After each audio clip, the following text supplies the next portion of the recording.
This podcast is scheduled for one fall.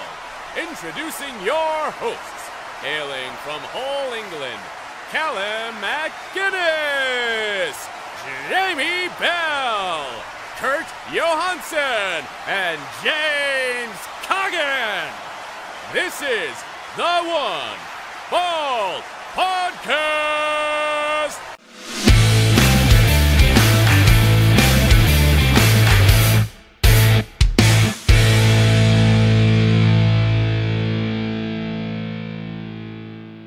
Welcome to 1-4 Podcast. We're back again. I am the overweight cruiserweight, Jamie Bell, as always.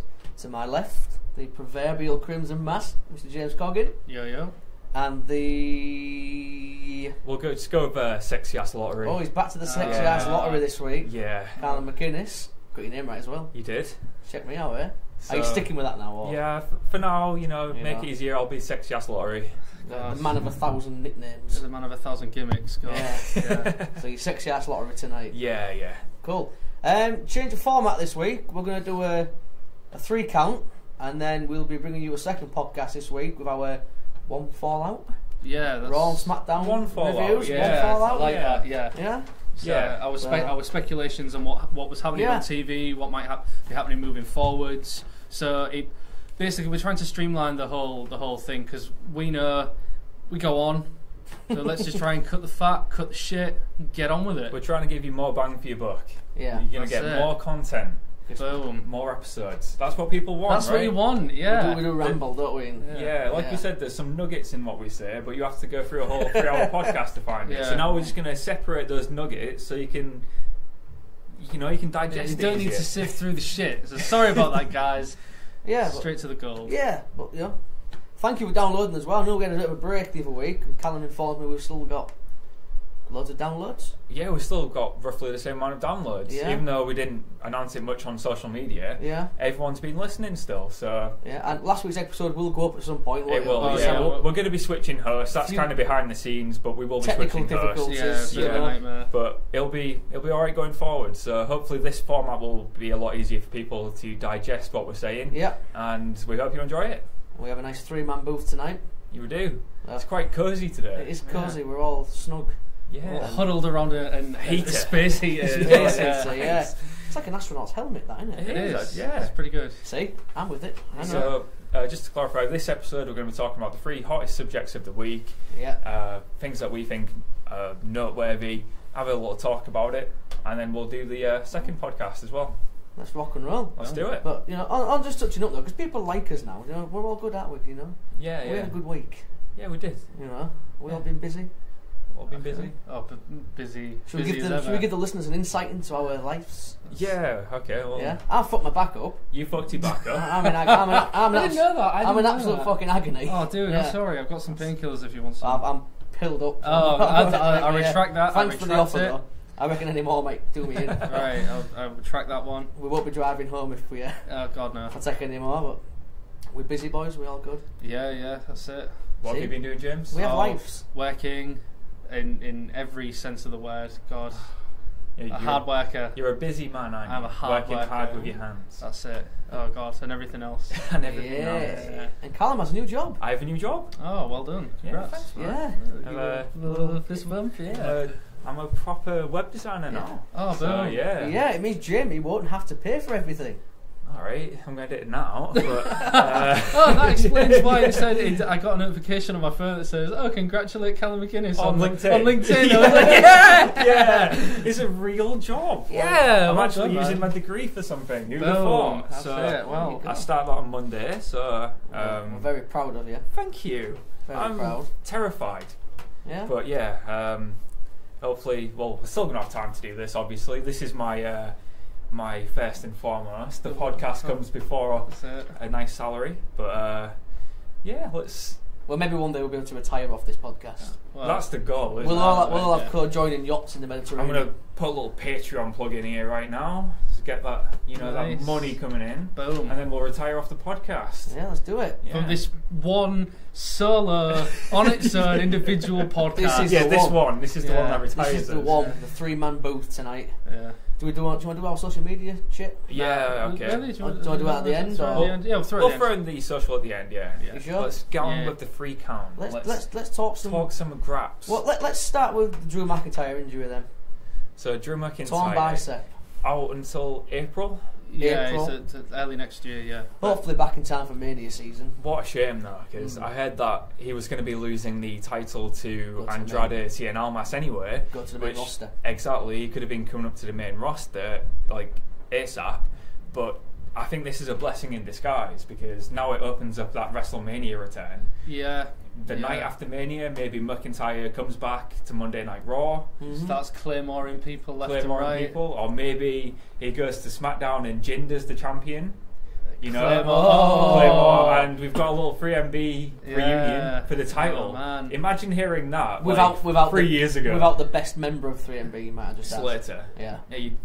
Stranger things have happened. He could be Universal Champion by then. What happened to Slater? Like, has he been released? No, he's still just because surely eats cheese crackers with Rhino backstage. Yeah, him and Rhino. He's still tagging with Rhino. Yeah, Right. he's still tagging with Rhino. Just popping out every now and again on house shows. Every now and then. Yeah. He's a wasted talent.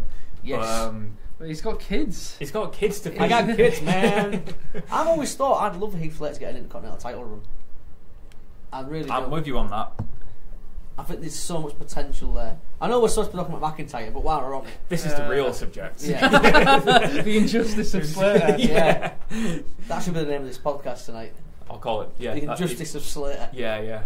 because he's. God, how misleading. I think he's such a wasted talent. He is. I really, really But- do. He has, Like he, we has said- his, he has his place. I think you need to shine more of a light on him to see what he can do, what he can get away with. He's got that babyface sympathy. You can definitely get behind him. And it was maybe daft that it was like, oh yeah, look at him, he's trailer trash. He's got 8 kids and a wife that's clearly not his wife. He was and over though. He was over. It was Yeah. great. He's got, like He's I got say, personality. he's got that babyface fire. He's Yeah. got that sympathetic redneck. I talk like this, so you gotta feel for me. And you're like, that's great, cool. In America, that's Is it here? in America, it's great. I mean, people can.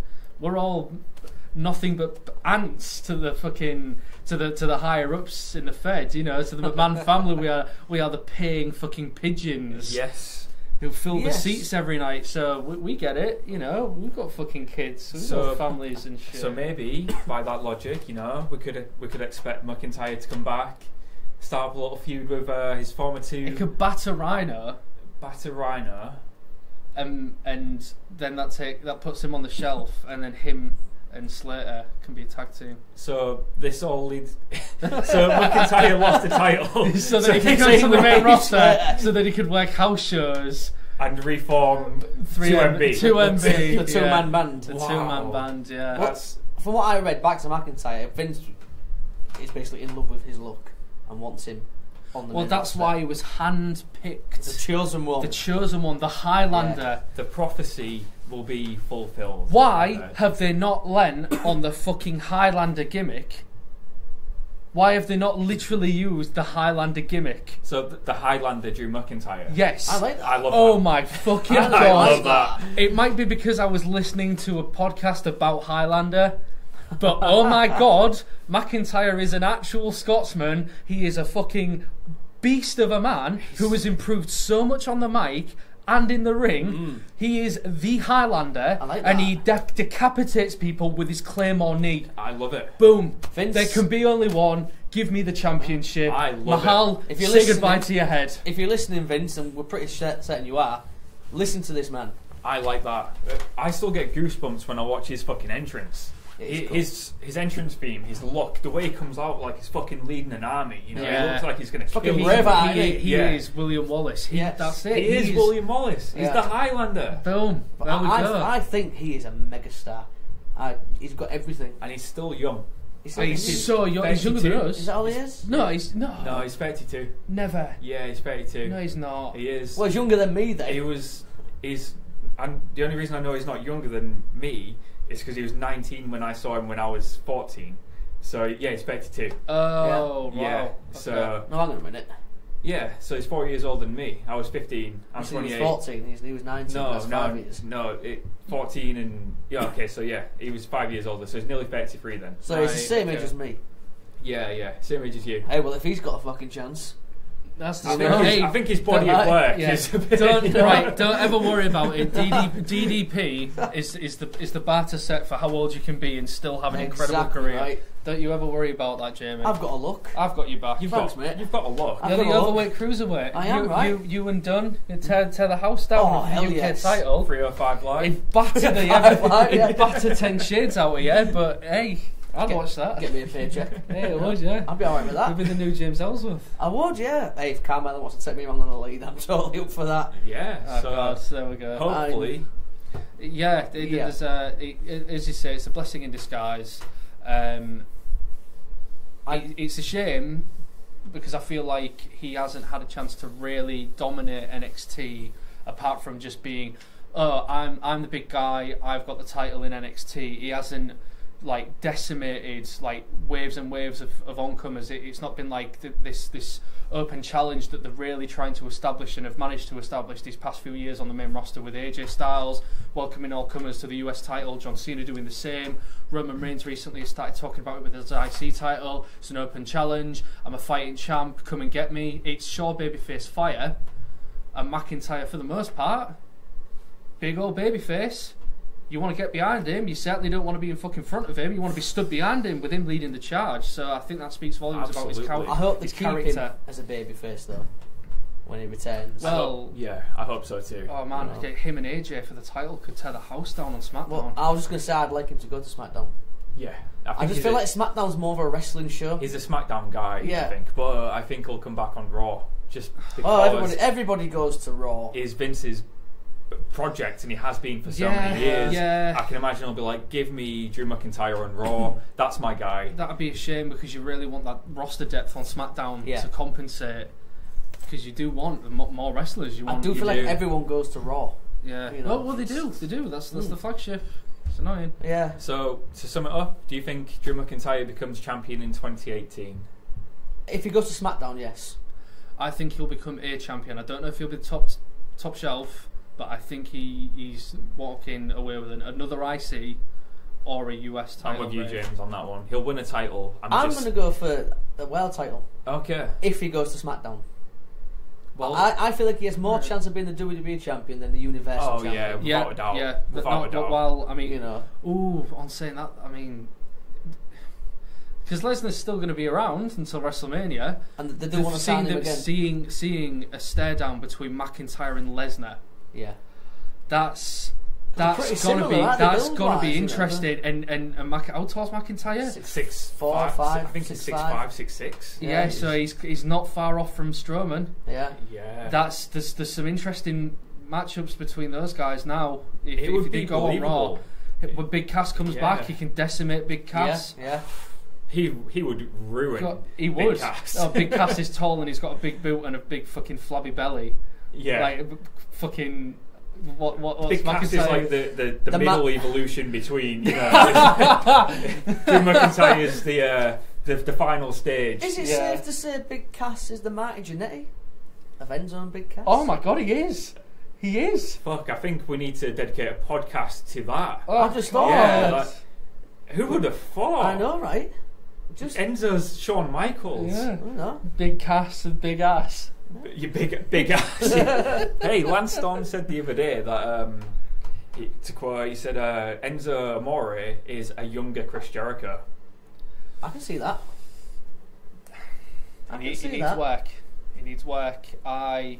He's cocky and I can see it. Maybe without the ring prowess, but he's definitely got the character. If you're gonna, I would liken him more on the mic to RVD and ECW. He knows his worth. He will talk shit to rile everybody in the crowd up, and he will go on and on about how he's money and that's why he has the title. Because RVD and ECW used to do the exact same thing. He used to go on and on preaching about how he's worth more money here. Yeah.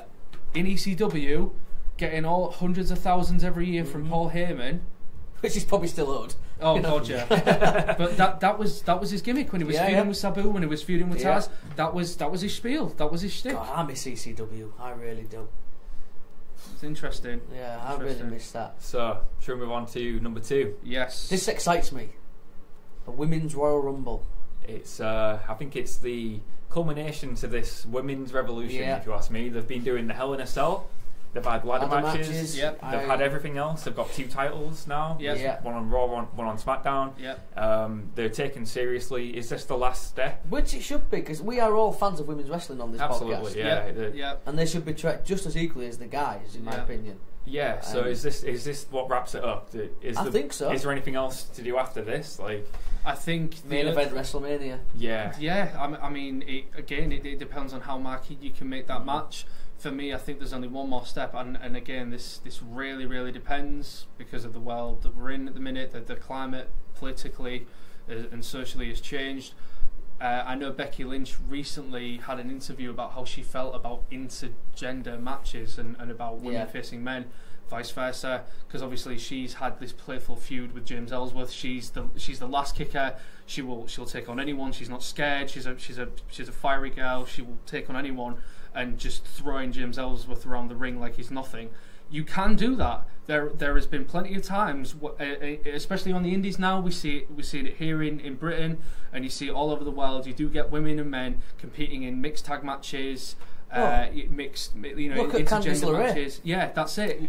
She takes a fucking beating. Yes. And not just by Johnny Gargano at night time. I mean, she fucked up the Young Bucks in one match. Yeah. And they fucked her up too. Yeah, it was brilliant. That's it. She teams with Joey Ryan, doesn't she? Yeah. All this harkens back to the Attitude Era when the Dudleys were putting everybody and their literal mothers through tables. Harkens back to ECW when they were pile driving fucking Bueller. Bueller, the Beastmaster, you name it. People, everybody was a target. You want to get heat, you attack a woman. It's a very low bar, but it's a very clear storytelling. I was watching effort. a video the other day from back in the Attitude Era, and it was Lita and Trish and Triple H and Stone Cold beat the living shit out of Lita. Steel chairs, everything. Yeah. And she took it like a champ. But I mean, but then you look at, I mean, you could say the complete opposite and look at what happened. Was it Mania X7 with the TLC 2? Spike made interference. He got stuck in. Rana made interference. He got stuck in. Lita made interference. She was Hurricane Rana in and moonsaulting people off the top rope. She was hitting people with chairs. She was giving it as well as she could take it. And maybe we are at a climate now where if we are able to, there's no such thing as a specialist match between genders anymore. We certainly don't have fucking brown panties matches. We don't have pillow fights. None of that garbage. It's just fucking wrestling. It's good entertainment. There's now a deep enough roster where you can justify a women's rumble, maybe 20. I want to say 20. You're probably going to get 20, fair? I think. You could stretch to 30 if you're taking all the women, all the talent from NXT. Yeah. But I think 20 is concise enough because you don't have too many people. Because you still want it to have the same template as the 30-man. Yeah. And they've got to think of time as well, because you've got the 30-man rumble and the matches before. So you think as well. You're looking at longer than 3-hour pay-per-view. Yeah. Well, it's a big force, so you can justify it. But women, a 20 woman rumble match that would run for 30 minutes, because if they're making entrances every 10 minutes, you still have the end game at the end, depending on who's in. It's a small enough roster. You can have people like Victoria, people like Molly Holly, that making amazing fucking guest appearances as like the returning veterans. You've got all these up and comers from NXT, the people that were in the Mae Young Classic that can be involved. The fact that it has the same format with there being a women's title on both sides. Girls from NXT coming up, possibly winning in their debut to the main roster in a specialist match. Now I have a golden ticket to fight and come on the main roster for a match at Mania. Yeah. Well, that's what interests me about this, because the men's rumble means you go on to main event Mania. Yes. Regardless of where you are on the card, that technically is the main event. Yes. Right? Because it's a 3-month culmination. Yes, exactly. The winner is always main evented rumble. Mania. No matter where you are on the card at Mania, that's the main event. You are the marquee. Does the women's rumble winner technically get the main event as well? Like, would there be 2 main events? How would you position that? Would it be a co-main event? Because they've tried that many times. Promotions have tried co-main events as a promotional tactic. It works, but ultimately you can't have 2 matches on at the same time. One has to go above the other. Exactly. And you certainly don't want it to be one preceding the other, because if you're building to this apex, this huge climax at the end of the night, you don't want the toilet break, the die down, the dynamic lull to be the pinnacle of the women's potential or the men's. You don't want it to be that, because you want them to both be treated in the same light. So would you have a match and then you would have 10, 15, 20 minutes of like Kid Rock coming out and doing his garbage, Flow Rider, the Rock, or whatever, or like the Rock coming out and having banter the way that he has done plenty of times before. It would certainly mean that you would have to rethink the structure of WrestleMania to compensate. But I think it has the potential for story now, especially that we've seen Absolution, which is Paige's stable on Raw. And we've seen Riot Squad, which is Ruby Riot. 2 T's. Yeah, they've changed her name to Ruby Riot with 2 T's. I'm okay with that. It's weird, but I'm okay with it. Yeah. The Riot Squad. So it should just be Ruby soon anyway. Yeah, that's it. On SmackDown, so we're starting to see thickness and depth in this. It's awesome. So it certainly leads for plenty of storytelling opportunities. Oh, well, there's a team, they could dominate. Oh, well, then what happened? It's exactly the same thing as when we saw the Wyatts and the Shield feuding. You got a 3v3, and if you're on an interbrand thingy, especially when you're in a Royal Rumble format, carnage. It's going to be carnage. Well, so potentially, yeah. Well, the good thing is, I think for next Mania anyway, I don't think I think it's going to be the Women's Rumble winner goes on to main event. That's the women's main event. You get the Men's Rumble winner has the main event, and I don't think either of them will truly main event Mania.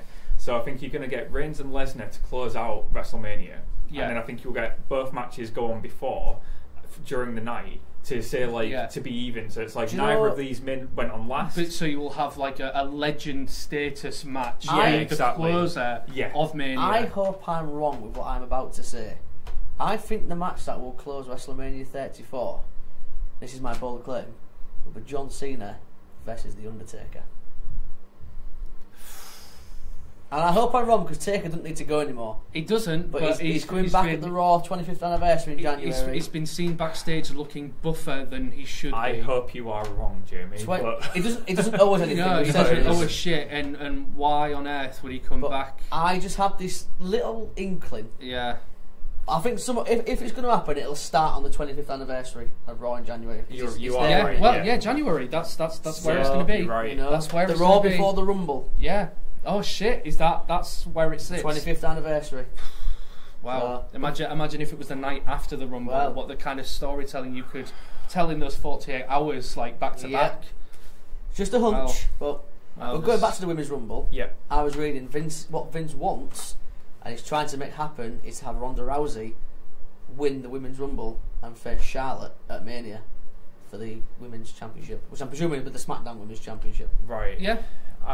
I'm okay with that, but then on the flip side, I kind of think they should have it's a bit of a slap in the face. Established female wrestler, someone who's worked hard in the company, win the first one. The thing is, you could always build to something with Ronda and Charlotte in the Rumble somehow, or you know. Oh god, yeah. Maybe if you won the second Rumble, that would make sense. But like the first one, I think it's going to go down in history. The inaugural one, you want somebody like one of the four horsewomen. Maybe Becky Lynch. Charlotte could cost Rousey the Rumble, maybe get eliminated by Asuka at the end or something. But Women's Rumble, and that's the perfect platform. Realistically, who eliminates Asuka? Yeah, if you're going to have Asuka in the match, surely she has to win. Yeah, she's the sole survivor from the Women's Survivor Series match.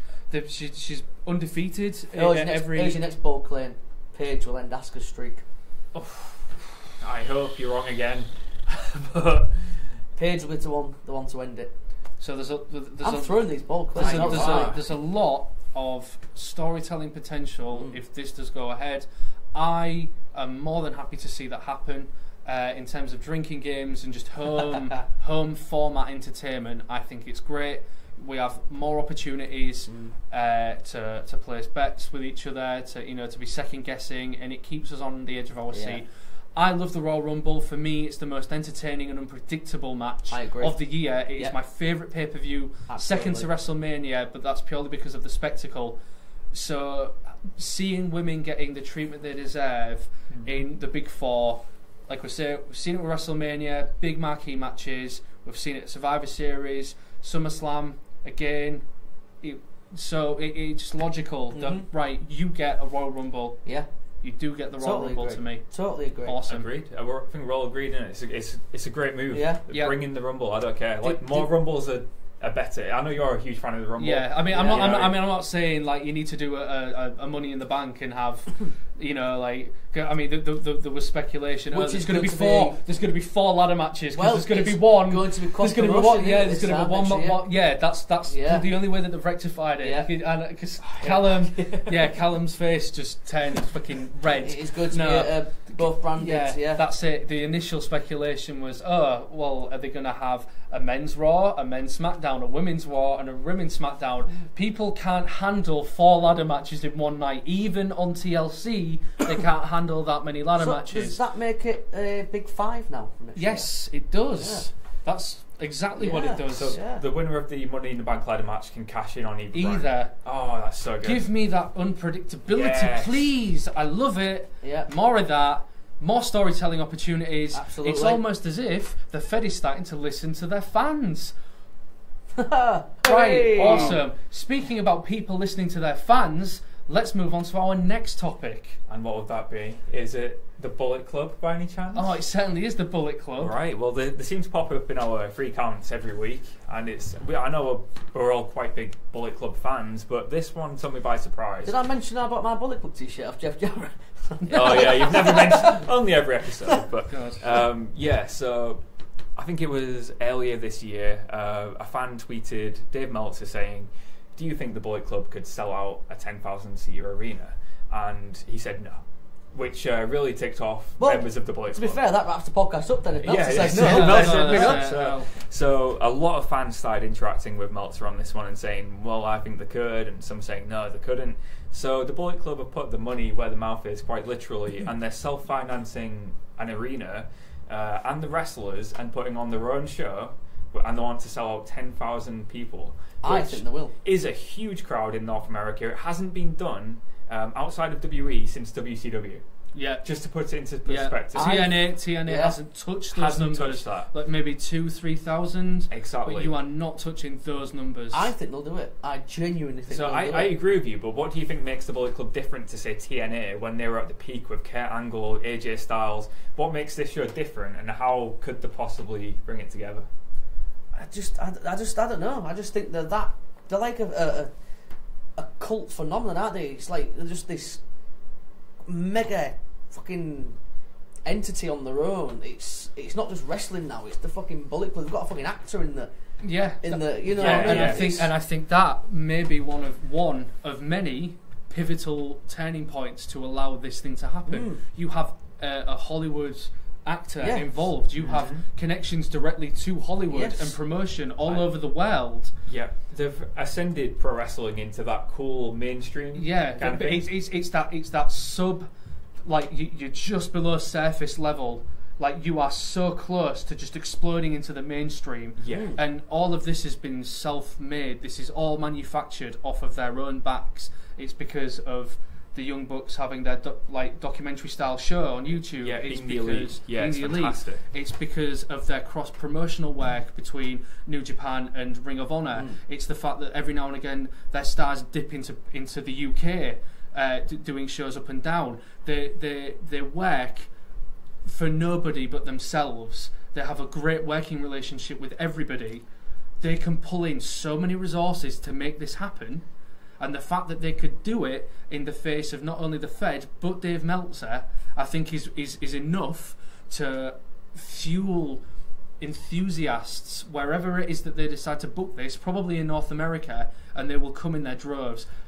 And I speculated as well, just before we started recording, if they were to succeed, they should do this the week of a Big 4/Big 5 pay-per-view, in order to really capitalise, because I said, as a lot of people have maybe noticed, and whenever the Fed have come over to Europe, a lot of people have been crying out, we want a Big 4 pay-per-view in Britain. We haven't had one since SummerSlam 92.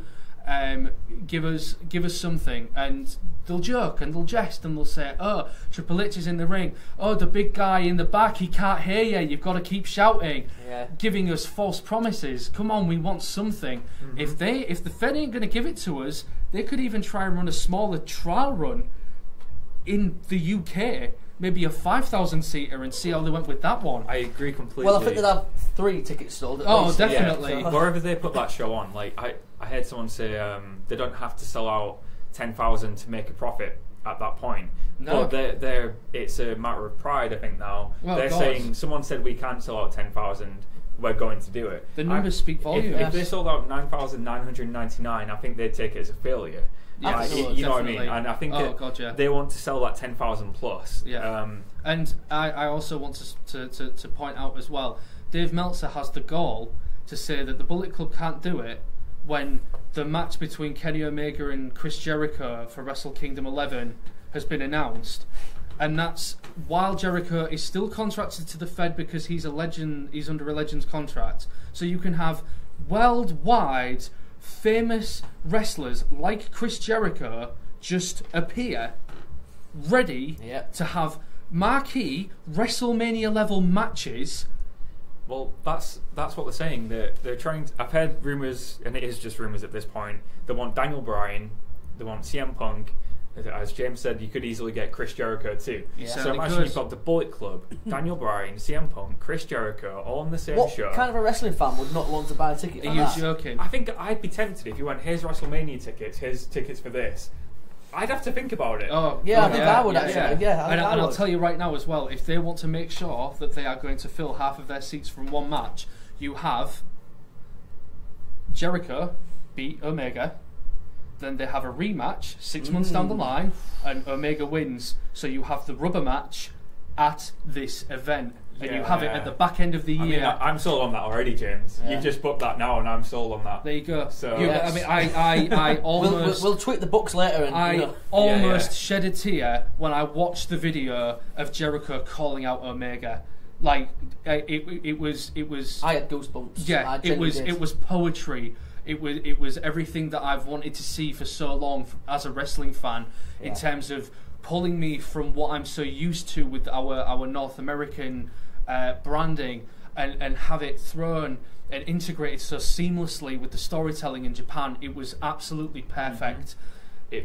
It's been so stale and stagnant for so long in North America and in other places around the world. A lot of companies fall into this trap where they've got something that works and they don't go outside of that bubble. And it was so refreshing to see Jericho's face pop up in New Japan. You were like, this is so surreal. You know, I loved as this well. is why I'm a fan. The Japanese fans were chanting Y2J. Oh, and they never chant for anybody. Right? At most you get a you get your polite There clap. was actual Y2J They were chanting chants. Y2J. Yeah. They were chanting, this is awesome, and holy shit. There you go. Jericho's mainstream. He is.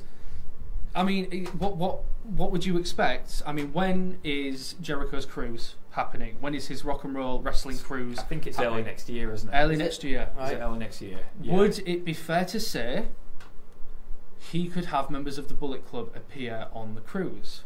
Yeah. I'd be surprised if he didn't. The Young Bucks are already confirmed. Hangman Page and I believe Cody Rhodes. So already you have intermingling, people being able to meet and greet, opportunities for storytelling to happen there. Yeah. Everybody can be having a great time, and then Jericho, at the end of it, afterwards, can be tweeting and saying, "I won't be having the Bullet Club on my cruise again. They treat the staff like this. They did this. They were completely disrespectful. They disrespected me, right, and what I was doing. Fuck it. You know what I want now? Do you want me to book it off? I want you to book it off. But I want this big show to happen every year, as like the indie WrestleMania, right? And I want the Cruise of Jericho to be the Royal Rumble, which kicks off all the feuds for this big show. Yeah. Make that a yearly thing. The Cruise of Jericho is the Cruise Rumble. of Jericho. Right, that's what it's called. The true cruiserweight division. Yes. The Cruise. Oh god, that's amazing. Yeah. So yeah, have it just so plants the seeds for this big show. Yeah. Fuck it, that's brilliant. So I'm hyped for anywhere, wherever it is. I'm actually tempted. You guys, we should all go. Yeah. If wherever it is, we should go. Yeah. Try and find a way. Yeah, I mean, and that's it. I mean, Cody Rhodes multiple times in interviews when people have tweeted him about how he was stupid for walking away from the Fed and stuff. He's consistently just shut them down. It's like, I don't need to worry about that because I make millions from what I'm doing. Yeah, and he's Let having a alone- fucking I think he made the best decision of his career leaving. Yeah, he is worth his weight in gold. Absolutely. All of the other members of the Bullet Club are also in the same boat. They are making money hand over fist. They won't ever need to worry about promoting this thing because they have so much of a cult following. They've got enough money in their back pockets to cover any overheads that they need. Yeah. And if they build this correctly with the right implementation of storylines and interacting with the right people, fucking Batista wants to return to full-time wrestling. to do house shows. Yeah. If fucking yeah. Batista walked out, his return to the ring was at this show. Mm-hmm. Yeah. What I love is the fact that Batista wants to come back to just wrestle. Like, he wants to come back to do house shows. Yeah. He wants doesn't- a full-time schedule. Because he loves it. Yeah, and I actually respect think that. if he wasn't so tied to WWE, I feel like Batista would actually go elsewhere to try and wrestle as well. I mean, he did try that for a stint. He tried his dipping his toes into MMA. Obviously, that didn't work out the way that he wanted to. But it just goes to show there's an itch that the Fed isn't scratching for him. And obviously, with him walking out and with them having to fucking backtrack on their stories. He was their misused big decisions, time when he was, came yeah. Batista for Ring of Honor champion. I think the thing with Batista is if Batista comes back, it'll be to WWE. He's late 40s now, isn't he? Mid to late 40s. And he did say, if I come back to wrestling, I want a program with Triple H. Yeah. And that's the only thing he comes back for. Well, there you go. That's his warm up. His warm up is at this. The Cruise of I'd Jericho. be so fine with that. Is the Bullet Club show. I'd be so and fine with this that. isn't the first time that we've seen such a thing happen. As you say, we've seen WCW obviously do their thing, but it wasn't at a time. The NWO was so big; they were such a cultural phenomenon within wrestling that the NWO took over pay-per-views. Yeah. So we've It's seen this happening before. again now. Outside Yeah. Bullet Club, outside of WWE, fucking Bullet Club run professional wrestling. They do, yeah. They are the wrestling mafia. Yeah, they are. Yes. They haven't been on a Ring of Honor show that in the last year that hasn't sold out. They've sold out every show they've been on. Yeah. They come to the UK and tickets sell like hotcakes. Hotcakes instantly. Like it's not even. They don't even have to worry if the Young Bucks are on a show in the UK. Those tickets are gone. Boom, Yeah. gone. And that's anywhere in the world. Anywhere they go, tickets sell. Yep. So if they were to make their own show, which they're all on, Yeah. and the fans would feel like they're included just by, you know what I mean? Yeah. Just by going to the show, they'd feel like, I'm helping, Yeah. this alternative to WWE. Yeah, God, yeah. And who knows what could come from there. It's exciting. And this is how cool the books are. Just a little story. I was talking to my friend Caitlin last night. Caitlin McGlone. Oh, yeah. Yeah, hi Caitlin. She couldn't go to a show in the UK a few months back, so a friend went and met the books and said, "Oh, will you send a video to my friend?" And they showed her a video of Caitlin, and the book said around and went, "Oh, that's our friend Caitlin." No way. They remembered. That's how cool they are. They remembered her That's from other shows. That's so despite, cool. despite their schedule, despite flying all over the they world. remembered her. It's like, oh, that's Caitlin. I was like, how fucking cool is that? That's unreal. You know. And that down to where you want to make a connection with fans. You treat us like fans. You don't treat us like garbage. And boom, money over fist. That's how they're making their money. Exactly, yeah. That's I like that. That's a cool story. Shout out, Yeah. shout out to Caitlin. Hi, Caitlin. Yeah, It's a cool story. Yeah, I thought it was fucking amazing. That the fact that they remember that from previous shows. Like, Well, oh, that's Caitlin. Hopefully in the coming weeks we'll have like an update about what's going on with it as it breaks. Yeah, I mean this is all speculation at this point, but And bonus, if it happens and we go, you get to meet the 1-4 podcast guys as well. boom. Right? Oh yeah, we'll be doing a live review of that. Damn right. Yeah, so We are available for autographs and selfies. Are we? Yeah, why not? For free? Why the hell not? Yeah, For for free. free. For the fans. Yeah, For the fans. that's it. Because we treat our If the fans Bullet like Club on a fans. selfie, all it's of going our- to cost them, right? All of our fan we will do Yeah. we'll do autographs. All of our fan. Hey, Michael Jolly. Yeah, hi Michael. There we go. Yeah, so I think that wraps up this week's Freak Out. Yeah. So I hope you enjoyed this new format we're doing. I think Yeah. it lets us talk about the news subjects without feeling rushed. Yeah, I felt like we got to talk about it a bit better that time. Yep, definitely. So should we do our social plugs and wrap this one up? Yeah. Crack on then, you go. Right, so Twitter, Facebook, YouTube, Podbean, Acast, you can find us at One Fall Pod. Send us an email at onefallpod@gmail.com if you've got any questions, queries, or insults or suggestions. Any feedback is appreciated. Patreon.com/onefallpod. If you pledge as little as $1, we'll give you a shout out on the show and plug anything you want us to plug. Jamie? Yeah, also as well, though, now we've changed the format, like social media wise, if people want us to plug their shows, any companies that want the shows plugging and stuff. That's what I mean. Yeah, if a company pledges $1, we'll plug one of their shows. Oh, hell yeah. So that sounds good to me. I'm learning stuff. You are. I'm proud of you. I'm learning Patreon. Do you want to plug your social? Yeah. Instagram, the Overweight Cruiserweight. Twitter, the OWCW. Facebook, I'm just Jamie Bell. I might add you, I might not. We'll see. James? You can find me on Instagram, Twitter, Facebook as Roman Oyster. You can find me on YouTube, my music YouTube under my name, James Coggin. You can find my band Davidium on Spotify, on Twitter, on YouTube, all the good stuff. Check out our last album. It should be going on sale. It should be going up for free download in the next few weeks. So check out for that. Awesome.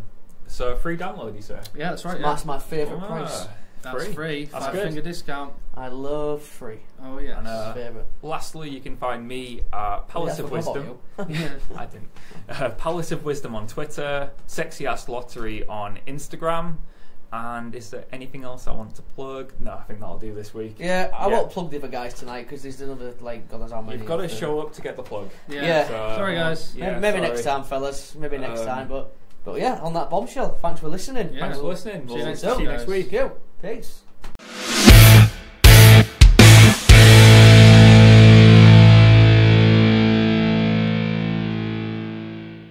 Enjoy the show? Why not follow us on Twitter at OneFallPod and join in the discussion? Thanks for listening.